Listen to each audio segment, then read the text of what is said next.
ओम शांति। 16 अक्टूबर 2024। मीठे बच्चे, तुम माता पिता के सम्मुख आए हो अपार सुख पाने। बाप तुम्हें घनेरे दुखों से निकाल घनेरे सुखों में ले जाते हैं।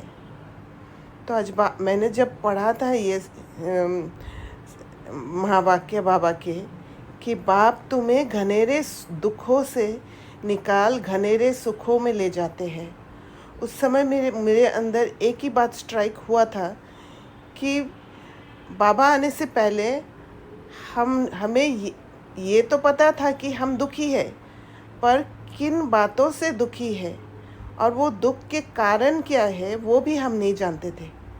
फिर बाबा हमें घनेरे दुखों ये दिखाया है कि ये सब दुख है, फिर उसमें से निकाला है और निकाल कर वो सुख के रास्ता बताया है।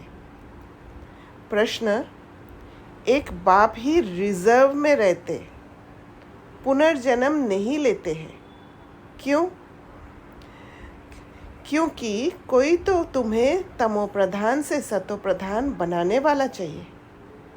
अगर बाप भी पुनर्जन्म में आए तो तुमको काले से गोरा कौन बनाए? इसलिए बाप रिजर्व में रहता है। तो रिजर्व शब्द बहुत सारे अर्थ हो सकता है, पर मुझे जो एप्रोप्रिएट लगा यहाँ पर कि बाबा रिजर्व के मतलब मुझे ऐसे समझ में आया कि बाबा उस सॉलिट्यूड स्टेट में परमधाम में रहते हैं, हर चीज़ से डिटैच्ड होके। प्रश्न, देवताएं सदा सुखी क्यों हैं? उत्तर, क्योंकि पवित्र है। पवित्रता के कारण उनकी चलन सुधरी हुई है। जहाँ पवित्रता है वहाँ सुख शांति है। मुख्य है पवित्रता।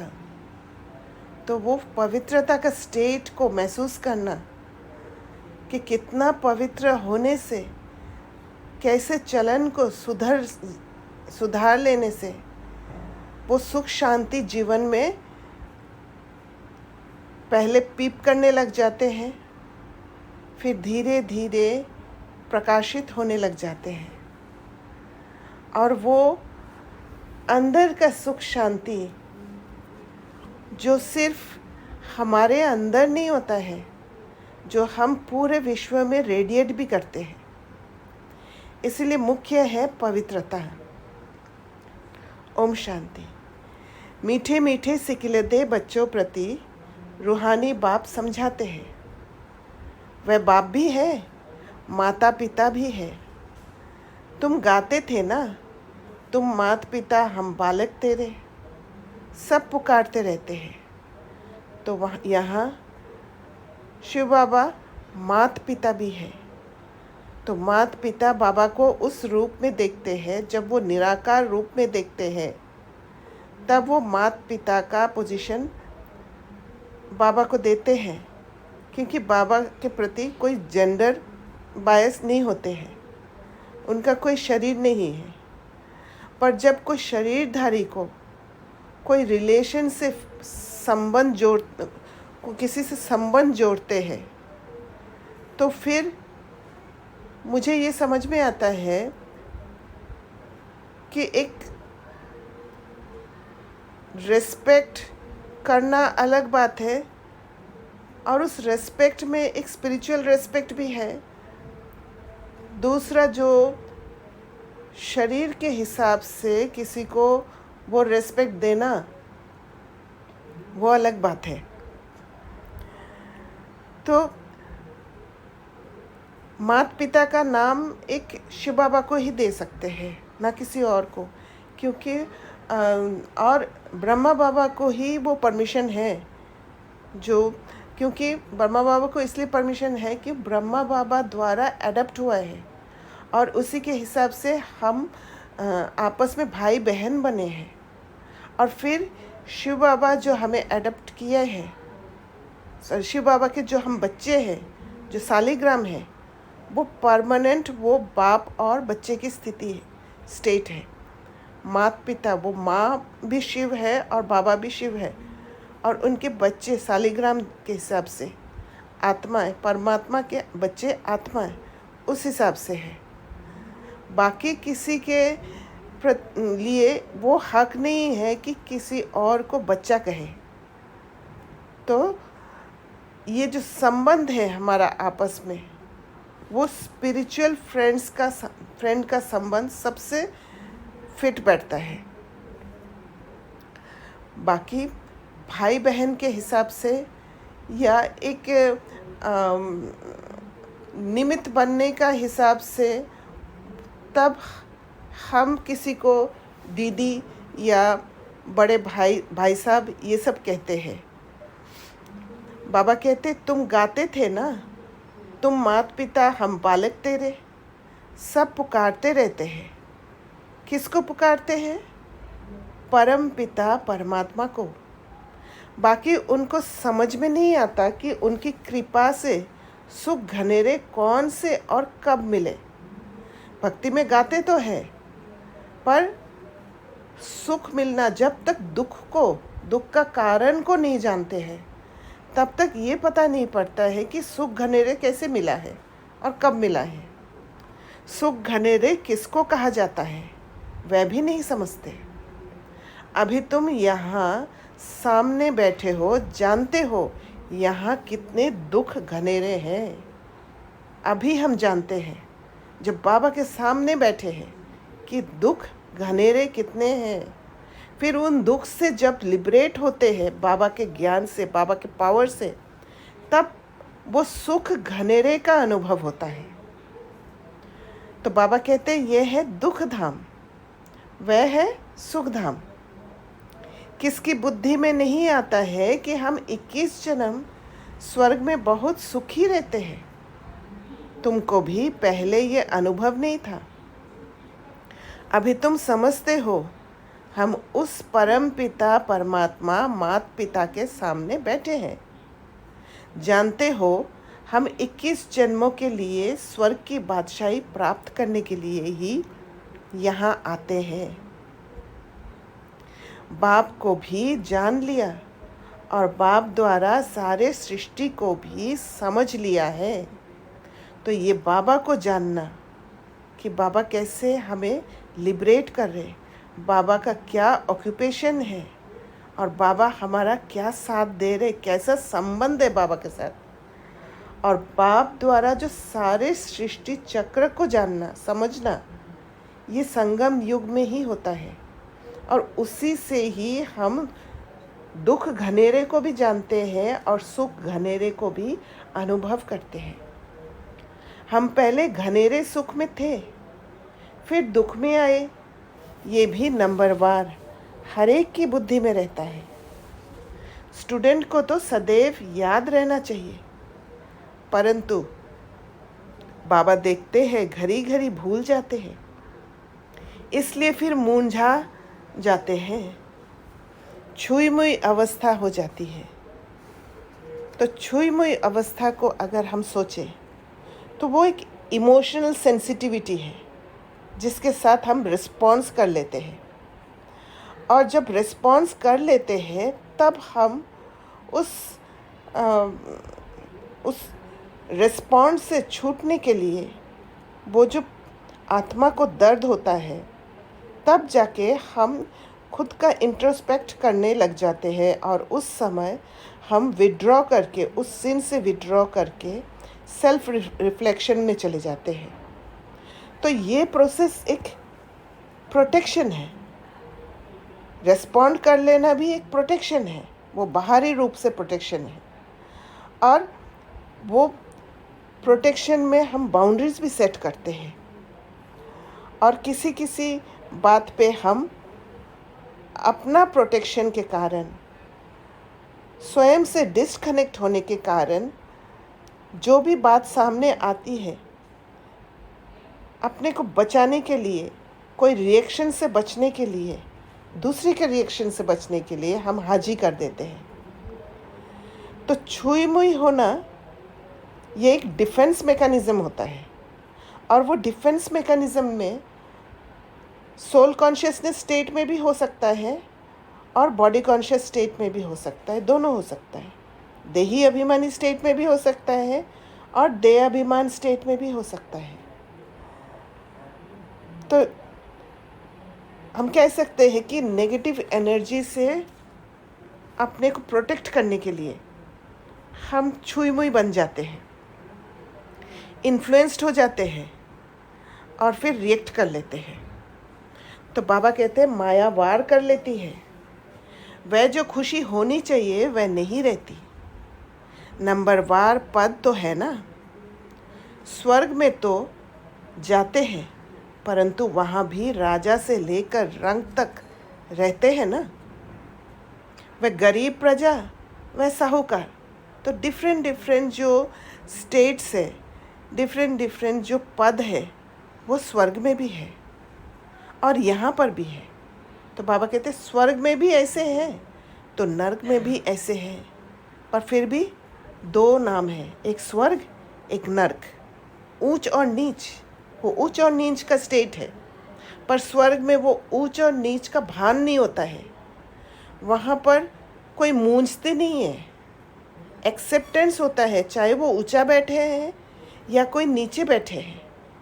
सेल्फ क्रिटिसिज्म नहीं होता है, खुद को इन्फीरियर नहीं समझते हैं, ना ही खुद को सुपीरियर समझते हैं, जबकि पूरा राज्य चलता है। अभी तुम बच्चे जानते हो हम पुरुषार्थ करते हैं सुख घनेरे पाने के लिए, और वो सुख घनेरे पाने के लिए वो हमारे अंदर ही सुख को डेवलप करते हैं, हमारे अंदर का सुख को ही वापस एस्टेब्लिश करते हैं, जो हमने खो दिया है, महसूस करना छोड़ दिया है, ना कि किसी और से छीन कर सुख लेना। बाबा से, सोर्स से कनेक्ट होके अंदर का सुख को एस्टेब्लिश करते हैं। बाबा कहते हैं इन लक्ष्मी नारायण को सबसे जास्ती सुख घनेरे हैं ना। मुख्य है पवित्रता की बात। पवित्रता के सिवाय पीस और प्रॉस्पेरिटी मिल नहीं सकती। तो जितना इमोशंस का सफाई होते जाएगा, जितना अपने अंदर का जो दर्द है वो दर्द हील होते जाएगा, उतना पवित्रता आते जाएगा और उतना सुख आने लग जाएगा। इसमें चलन बहुत अच्छी चाहिए। मनुष्य की चलन सुधरती है पवित्रता से। तो पवित्रता होगी तभी चलन अच्छा होगा। एक्शन में जो जो अंदर होगा उसके हिसाब से ही बाहर एक्शन होगा। जैसे एक सब्जी बनाते हैं, सब्जी टेस्टी तभी होता है जब बनाते समय जो जो मसाला मिक्स करना चाहिए उस सब्जी को टेस्टी बनाने के लिए वो मिक्स होता है। अगर इमोशंस मिलावट उसमें हमारे थॉट्स में मिला हुआ होगा तो फिर एक्शन भी उसी के हिसाब से होगा। पवित्र है तो उनको देवता कहा जाता है। तुम यहाँ आए हो देवता बनने के लिए। देवताएं सदा सुखी थे, मनुष्य कोई सदा सुखी हो ना सके। सुख होता ही है देवताओं को। इन देवताओं की ही तुम पूजा करते थे, ना क्यों पवित्र थे। पूजा करते थे ना क्योंकि पवित्र थे।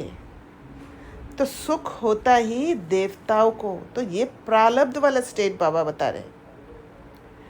इन देवताओं वहाँ अनुभव नहीं होता है क्योंकि वो नेचुरल सुख का अनुभव है, क्योंकि कंट्रास्ट जो दुख है उसका अनुभव नहीं है। सारा मदार है पवित्रता पर, विघ्न भी इसमें ही पड़ते हैं। पवित्रता पर विघ्न पड़ते हैं, चैलेंजेस आते हैं, क्योंकि चैलेंजेस जब आएंगे, और आता है चैलेंजेस ब्राह्मण जीवन में, क्योंकि देवताई जीवन में अगर नीचे गिरते आते समय अगर चैलेंजेस आया भी होगा तो हमें पता ही नहीं चला। क्योंकि वो अवेयरनेस, सेल्फ कनेक्शन वाले अवेयरनेस धीरे धीरे खोते जाने के कारण हमने वो विघन को भी महसूस नहीं किया, इसलिए निर्विघन होने का पुरुषार्थ भी नहीं किया। पर यहाँ ब्राह्मण जीवन में हमें अपवित्रता और पवित्रता दोनों को जानते हैं, सुख और दुख, सारे कॉन्ट्रास्ट को, पेयर्स ऑफ ऑपोजिट्स को जानते हैं। जानने के कारण विघन भी इसमें ही पड़ते हैं, पवित्रता पर विघन पड़ते हैं। चाहते हैं दुनिया में पीस हो, बाबा कहते हैं सिवाय पवित्रता के शांति कभी हो ना सके। तो विघन का जब अवेयरनेस होता है, तब वो विघन से निर्विघन बनने के लिए जो भी पुरुषार्थ करना होता है, उसका नॉलेज लेके हम धारण करते हैं, और उस धारणा के हिसाब से हम सेल्फ कनेक्टेड होते हैं, और फिर पवित्रता धारण होता है, जिससे शांति मिलता है। पहली मुख्य है ही पवित्रता की बात। पवित्रता से ही सुधरी हुई चलन होती है। पतित होने से फिर चलन बिगड़ती है। समझना चाहिए, अब हमको फिर से देवता बनना है तो पवित्रता ज़रूर चाहिए। देवताएं पवित्र हैं, तब तो अपवित्र मनुष्य उनके आगे माथा टेकते हैं। मुख्य बात है पवित्रता की। और जब अपवित्रता से कैसे छूटते हैं नहीं जानते, वो नॉलेज नहीं होते हैं, तब देवताएं जो पवित्र है उनके आगे माथा टेकते हैं। क्योंकि एक स्टेट है नॉलेज नहीं जानने का, उसका विधि पता नहीं होना, पर प्यास है, दुख से छूटने का प्यास है। पर दुख से छूटते कैसे हैं, दुख क्या है, किससे दुख मिल रहा है, वो उसका नॉलेज नहीं है। तो फिर देवताओं के आगे झुकते हैं, मूर्तियों के आगे झुकते हैं। पुकारते भी ऐसे हैं, हे पतित पावन, आकर हमको पावन बनाओ। बाप कहते हैं काम महाशत्रु है, इन पर जीत पहनो। इन पर जीत पाने से ही तुम पवित्र बनेंगे। तुम जब पवित्र सतोप्रधान थे तो शांति थी, सुख भी था। तुम बच्चों को अब याद आई है, कल की तो बात है। तुम पवित्र थे तो अथाह सुख शांति सब कुछ था। अब फिर तुमको ये लक्ष्मी नारायण बनना है। इसमें पहली मुख्य बात है संपूर्ण निर्विकारी बनना। ये सबसे इम्पोर्टेंट है, संपूर्ण निर्विकारी बनना। अंदर में थोड़ा सा भी नेगेटिव कुछ भी ना हो, या कोई इच्छा ना हो। इच्छा रूप भी विकार है। ये तो गायन है, ये है ज्ञान यज्ञ। इसमें विघन तो ज़रूर पड़ेंगे। पवित्रता के ऊपर कितना तंग करते हैं। आसुरी संप्रदाय और देवी संप्रदाय भी गाई हुई है। तुम्हारी बुद्धि में है, सतयुग में ये देवता थे। भल सूरत तो मनुष्य की है, परंतु उन्हों को देवता कहा जाता है। वहाँ है संपूर्ण सतोप्रधान, कोई भी खामी वहाँ होती नहीं। हर चीज़ परफेक्ट होती है। बाप परफेक्ट है तो बच्चों को भी परफेक्ट बनाते हैं। योग बल से तुम कितने पवित्र ब्यूटीफुल बनते हो। परफेक्ट बनना माना सेल्फ कनेक्टेड रहना। ये मुसाफिर तो एवर गोरा है, जो तुमको सावरे से आकर गोरा बनाते हैं। नॉलेज ऑफ लाइट देके जहाँ जहाँ आत्मा में अंधेरा था वो रोशनी कर देते हैं। बाबा कहते हैं वहाँ नेचुरल ब्यूटी होती है, खूबसूरत बनाने की दरकार नहीं रहती। सतोप्रधान होती ही है खूबसूरत, वही फिर तमोप्रधान होने से काले हो पड़ते हैं। नाम ही है श्याम और सुंदर। श्री कृष्ण को श्याम और सुंदर क्यों कहते हैं? इसका अर्थ कभी कोई बता ना सके सिवाय बाप के। भगवान बाप जो बातें सुनाते हैं वे और कोई मनुष्य सुना नहीं सकेंगे, क्योंकि वही रिजर्व रहते हैं। चित्रों में स्वदर्शन चक्र देवताओं को दे दिया है। बाप समझाते हैं, मीठे मीठे बच्चों, स्वदर्शन चक्र की तो देवताओं को दरकार नहीं, दरकार है ब्राह्मणों को, क्योंकि वही टूल से ब्राह्मण देवता बनते हैं पवित्र बनकर। वे क्या करेंगे? शंख आदि। स्वदर्शन चक्रधारी तुम ब्राह्मण बच्चे हो, शंख ध्वनि भी तुमको करनी है। तुम जानते हो अब विश्व में कैसे शांति स्थापन हो रही है। साथ में चलन भी अच्छी चाहिए। भक्ति मार्ग में भी तुम देवताओं के आगे जाकर अपने चलन का वर्णन करते हो ना, परंतु देवताएं कोई तुम्हारी चलन को सुधारते नहीं है, सुधारने वाला और है। वह शिव बाबा तो है निराकार, उनके आगे ऐसे नहीं कहेंगे कि आप सर्वगुण संपन्न हो। शिव की महिमा ही अलग है। देवताओं की महिमा गाते हैं, शिव की महिमा को गाना नहीं पड़ता है, क्योंकि ऑलवेज उस स्टेट में होते हैं। अनलिमिटेड स्टेट में ओशन है, पर देवताओं की महिमा गाना होता है, क्योंकि देवताएं गिरते भी हैं फिर चढ़ते हैं। परंतु हम ऐसे कैसे बने? आत्मा ही पवित्र और अपवित्र बनती है ना। अब तुम्हारी आत्मा पवित्र बन रही है। जब आत्मा संपूर्ण बन जाएगी तो फिर ये शरीर पतित नहीं रहेगा, फिर जाकर पावन शरीर लेंगे। यहाँ तो पावन शरीर हो ना सके। पावन शरीर तब हो जब प्रकृति भी सतोप्रधान हो। नई दुनिया में हर एक चीज़ सतोप्रधान होती है। अभी 5 तत्व तमोप्रधान है, इसलिए कितने उपद्रव होते रहते हैं, कैसे मनुष्य मरते रहते हैं। तीर्थ यात्रा पर जाते हैं, कोई एक्सीडेंट हुआ मर पड़ते। जल, पृथ्वी आदि कितना नुकसान करते हैं। ये सब तत्व तुमको मदद करते हैं। विनाश में अचानक बाढ़ आ जाती, तूफान लगते, ये है नेचुरल आपदाएं। वे बॉम्ब्स आदि जो बनाते हैं वह भी ड्रामा में नूंद है। उनको ईश्वरीय आपदाएं नहीं कहेंगे, वे तो मनुष्य के बनाए हुए हैं।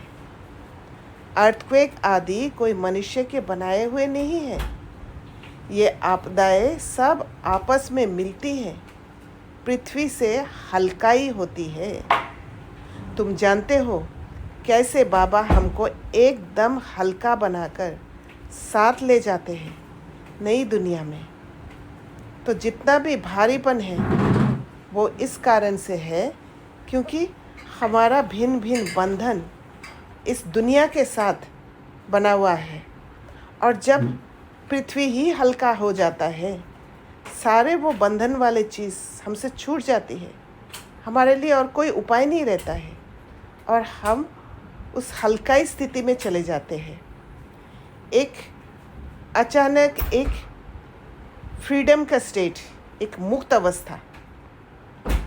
इसीलिए बाबा कहते पृथ्वी से हल्काई होती है।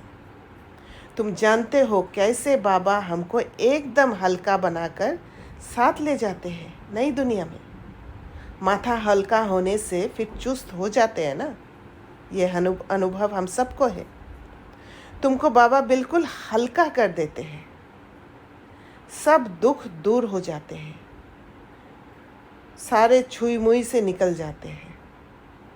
अभी तुम सबका माथा बहुत भारी है, फिर सब हल्के, शांत, सुखी हो जाएंगे। जो जिस धर्म वाले हैं सबको खुशी होनी चाहिए। बाबा आया हुआ है सबकी सद्गति करने। जब पूरी स्थापना हो जाती है तब फिर सब धर्म विनाश हो जाते हैं। आगे तुम्हारी बुद्धि में यह ख्याल भी नहीं था। अभी समझते हो गायन भी है ब्रह्मा द्वारा स्थापना, बाकी अनेक धर्म सब विनाश। तो ये कैसे होता है? जब वो स्थापना किया हुआ वो जो धर्म है, वो धर्म सबसे ऊंचा जब होता है तो नीचे वाले सारे धर्म जो कमज़ोर वाला परसेप्शन वाले धर्म हैं वो धीरे धीरे गायब हो जाते हैं। उनमें जो वो ताकत ख़त्म होते जाता है, क्योंकि आदि सनातन देवी देवता धर्म में ताकत आ जाता है और वो सारा परसेप्शन ख़त्म हो जाता है। ये कर्तव्य एक बाप ही करते हैं, दूसरा कोई कर ना सके, क्योंकि वो परसेप्शन, वो एलिवेटेड परसेप्शन, वो ऊंची सोच एक बाबा में ही है, सिवाय एक शिव बाबा के। ऐसा अलौकिक जन्म और अलौकिक कर्तव्य किसका हो ना सके। बाप है ऊंचते ऊंच, तो उनका कर्तव्य भी बहुत ऊंच है। करण करावन हार है ना। तुम नॉलेज सुनाते हो, बाप आया हुआ है इस सृष्टि से पाप आत्माओं का बोझ उतारने के लिए। ये तो गायन भी है ना। बाप आते हैं एक धर्म की स्थापना और अनेक धर्मों का विनाश करने। तुमको अब कितना ऊंच महात्मा बना रहे हैं। महात्मा देवता बिगर कोई होता नहीं। यहाँ तो अनेकों को महात्मा कहते रहते हैं, परंतु महात्मा कहा जाता है महान आत्मा को। राम राज्य कहा ही जाता है स्वर्ग को। वहाँ रावण राज्य ही नहीं तो विकार का सवाल भी नहीं उठ सकता, इसलिए उसको कहा जाता है संपूर्ण निर्विकारी।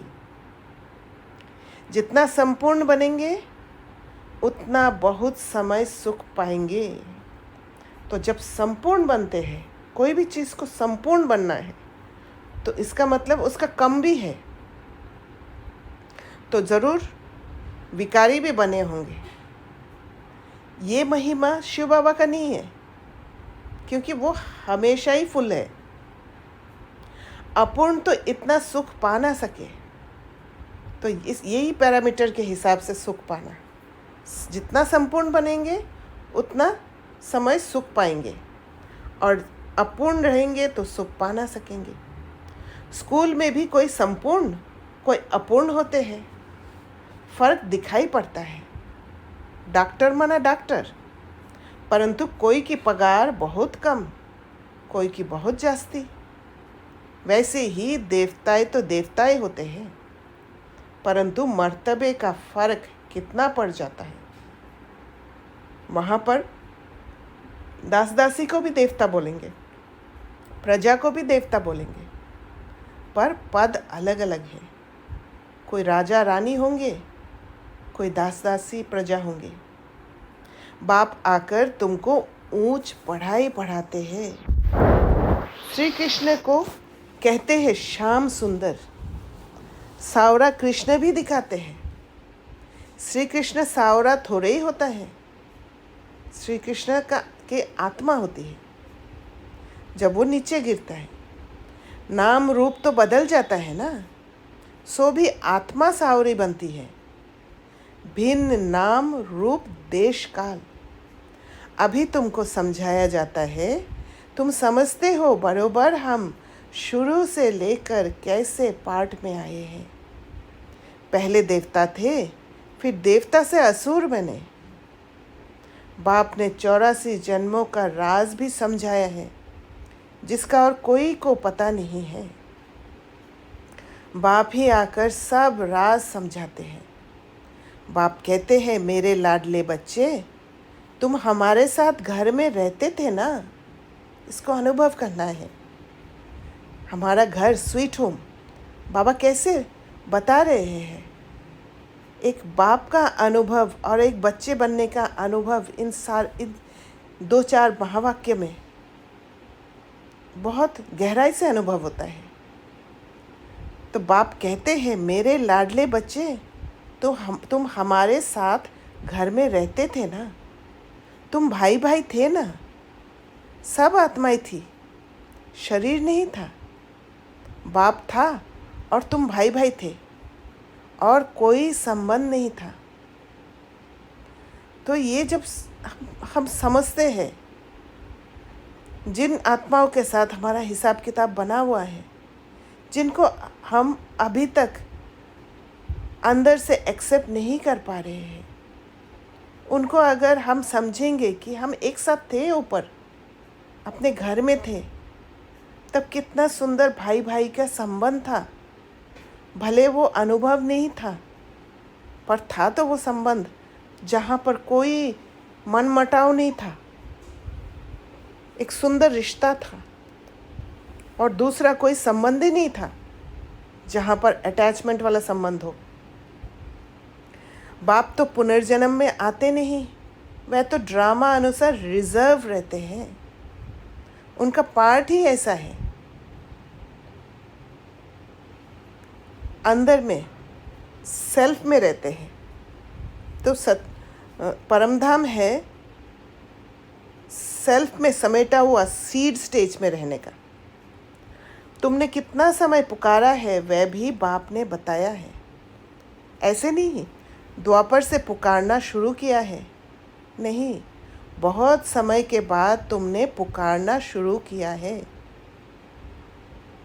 दुख जब एक्सट्रीम में गया तब पुकारना शुरू किया।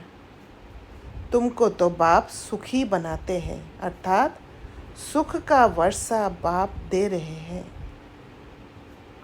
तुम भी कहते हो, बाबा हम आपके पास कल्प कल्प अनेक बार आए हैं। ये चक्र चलता ही रहता है। हर 5000 वर्ष के बाद बाबा आपसे मिलते हैं और ये वर्षा पाते हैं। जो भी सब देहधारी है, सब स्टूडेंट है, पढ़ाने वाला है विदेही। ये उनकी देह नहीं है, खुद विदेही है, यहाँ आकर देह धारण करते हैं। देह बिगर बच्चों को पढ़ावे कैसे? क्योंकि बच्चे देहधारी बने हुए हैं, इसलिए देह बिगर बच्चों को पढ़ा ही नहीं सकते हैं। बच्चे समझेंगे ही नहीं। उनको धीरे धीरे परिवर्तन करके वो सूक्ष्म स्टेट में ले जाना पड़ेगा, और उसके लिए बाबा को बच्चों के लेवल में आना पड़ता है। सभी रूहों का वह बाप है। भक्ति मार्ग में सब उनको पुकारते हैं, बरोबर रुद्र माला सिमरते हैं। ऊपर में है फूल और युगल मेरू, वह तो एक जैसे ही है। फूल को क्यों नमस्कार करते हैं, ये भी अभी तुमको पता पड़ा है कि माला किसकी फेरते हैं। देवताओं की माला फेरते हैं या तुम्हारी फेरते हैं? माला देवताओं की है या तुम्हारी है? देवताओं की नहीं कहेंगे, ये ब्राह्मण ही हैं जिनको बाप बैठ पढ़ाते हैं। और बाबा हमें बैठ के पढ़ा रहे हैं, इसलिए हमारा इम्पोर्टेंस बढ़ा है। इसीलिए हम जो पुरुषार्थ करते हैं और ईश्वरीय पालना लेते हैं, एक ईश्वरीय परिवार में होते हैं, ईश्वर के बच्चे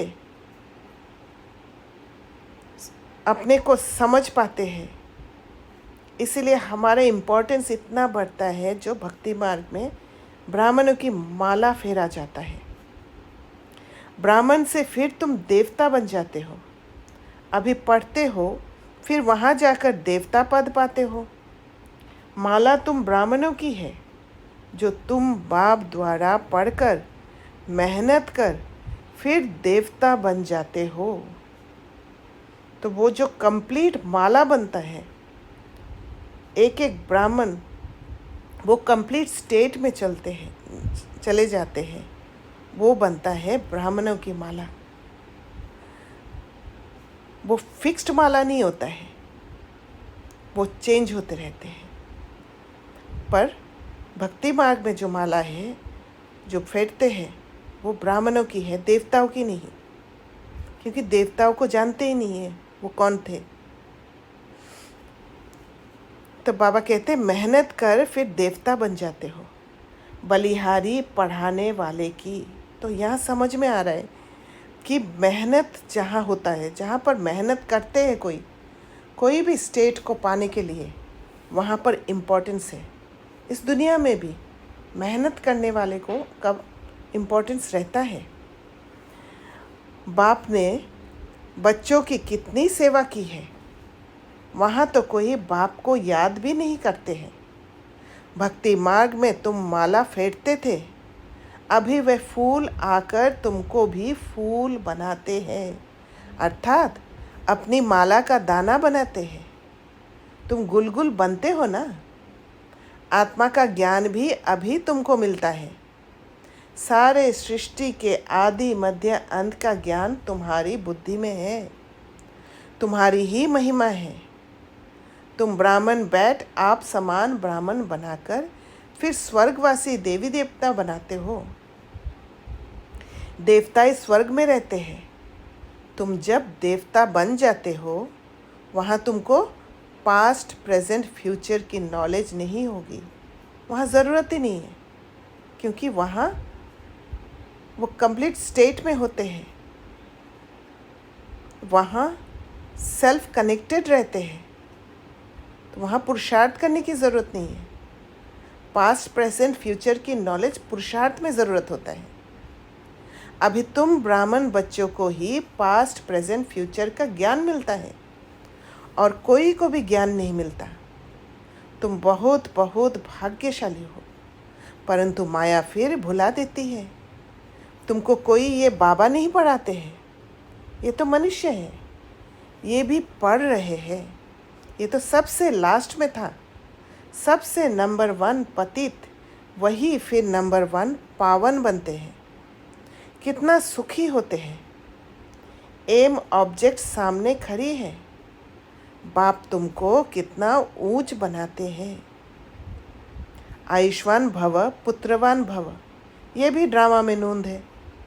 बाप कहते हैं मैं अगर आशीर्वाद दूं फिर तो सबको देता रहूं। मैं तो तुम बच्चों को पढ़ाने आता हूं। तो भक्ति मार्ग में जो आशीर्वाद का अर्थ है, उसके हिसाब से किसी ने कह दिया और वो हो गया, उसको एक्सेप्ट कर लेते हैं कि बड़ों का आशीर्वाद माना, बड़ों का अनुमति होना चाहिए तो काम हो जाता है।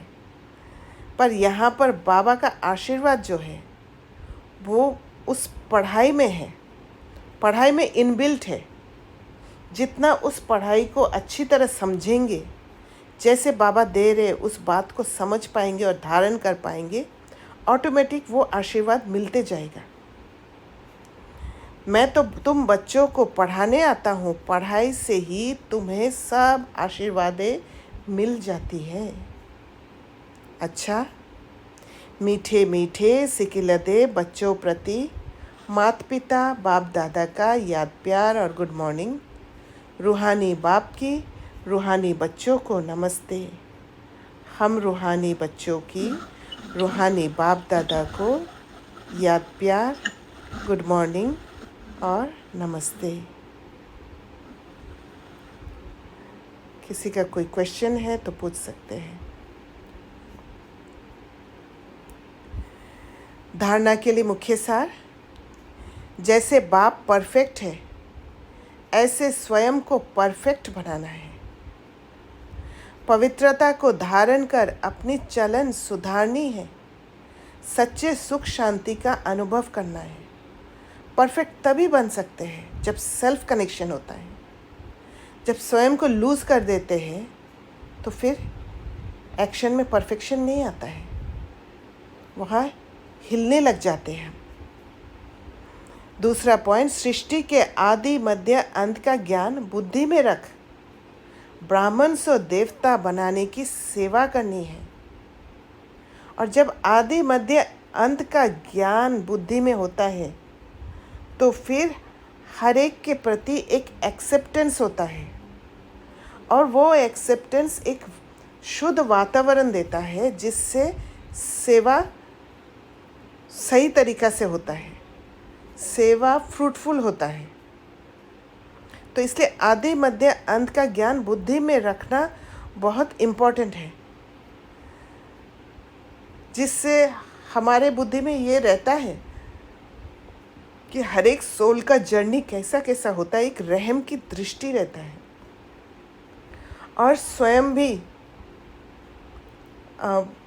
अंदर वो डिटैच स्टेट में होते हैं सेवा करते समय, न कि सामने वाले का इमोशंस में अटैच्ड हो जाना, जहाँ पर छुई मुई वाला स्थिति आ जाता है।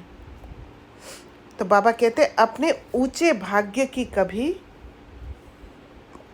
भाग्य को कभी भूलना नहीं है।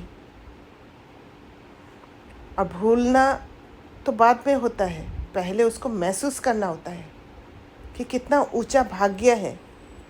वो महसूस जब कर पाएंगे तभी भूलना मुश्किल हो जाता है। वरदान: धारणा स्वरूप द्वारा सेवा करके खुशी का प्रत्यक्ष फल प्राप्त करने वाले सच्चे सेवाधारी भव। सच्चे सेवाधारी वही है जो धारणा स्वरूप है, माना अपना स्वधर्म में टिक पाते हैं, चाहे कैसे भी परिस्थिति हो, और उस परिस्थिति में जो सेवा होता है वो सेवा को कर पाते हैं। सेवा का उमंग रखना बहुत अच्छा है, लेकिन यदि सर्कमस्टांस अनुसार सेवा का चांस आपको नहीं मिलता है तो अपनी अवस्था गिरावट व हलचल में ना आए। अगर ज्ञान सुनाने का चांस नहीं मिलता है लेकिन आप अपनी धारणा स्वरूप का प्रभाव डालते हो तो सेवा की मार्क्स जमा हो जाती है। तो असली सेवा यही है, धारणा स्वरूप में टिकना, ना कि बैठ के ज्ञान सुनाना। ज्ञान कोई भी सुना सकते हैं, कोई उसको ज्ञान को थोड़ा बहुत चिंतन करके या बाबा के महावाक्य को याद करके या मगअप करके सुना सकते हैं किसी को भी, पर उसके साथ जो मनसा सेवा का ताकत है वो ताकत बहुत इम्पोर्टेंट है। इसीलिए सेवा के लिए ना भागना है ना इच्छा रखना है, क्योंकि हमारा ब्राह्मण जीवन ऐसा है, जब हम कोई भी बात को धारण करते हैं, शिव बाबा के दिए हुए श्रीमत को ज्ञान मनन चिंतन करके जो भी अपना जीवन में लाते हैं, तो हम ऑलरेडी सेवा के लिए तैयार हो जाते हैं। और वो तैयार वाला वो स्थिति जो है वो बाबा ज़रूर यूज़ करते हैं हर पल। इसलिए धारणा स्वरूप बच्चे ही सच्चे सेवाधारी हैं। उन्हें सर्व की दुआएं और सेवा के रिटर्न में प्रत्यक्ष फल खुशी की अनुभूति होती है। और ये जो सर्व की दुआएं पाना और सेवा के रिटर्न में प्रत्यक्ष फल खुशी की अनुभूति होना, ये बहुत सटल है, सूक्ष्म है, वो बाहर से नहीं दिखाई देगा। ज्ञान सुनाने का इच्छा रखना माना बाहर से मुझे मान शान मिले, बाहर से मुझे दिखाई दे कि मुझे इस सेवा के एक्सचेंज में मुझे कुछ मिला है, पर वो धारणा स्वरूप में रहना माना वो सूक्ष्म रूप में आत्माओं को कुछ देना, उनको दुख से लिबरेट कर देना और रिटर्न में सूक्ष्म रूप में दुआएं मिलना, और उसका प्रत्यक्ष फल, सेवा का जो रिटर्न में प्रत्यक्ष फल का खुशी की अनुभूति होना, अंदर अंदर खुशी फूटने लग जाएगा और अंदर अंदर एंजॉयमेंट होगा। स्लोगन: सच्चे दिल से दाता, विधाता वरदाता को राज़ी कर लो तो रूहानी मौज में रहेंगे। सच्चे दिल से, अंदर एक बाहर एक नहीं, जो मैं अंदर हूँ वही बाहर हूँ। तो सच्चे दिल से जब दाता विधाता वरदाता को राज़ी कर लेते हैं तो रूहानी मौज में रहेंगे। वो स्पिरिचुअल स्टेट जो है उसको अनुभव करने लग जाएंगे, क्योंकि मैं अपने इनर वॉइस के हिसाब से चलती हूँ। इनर कॉन्शियस के हिसाब से मैं हर कदम को उठाती हूँ। तो वहाँ दुख नहीं आ सकता, मौज ही मौज होगा।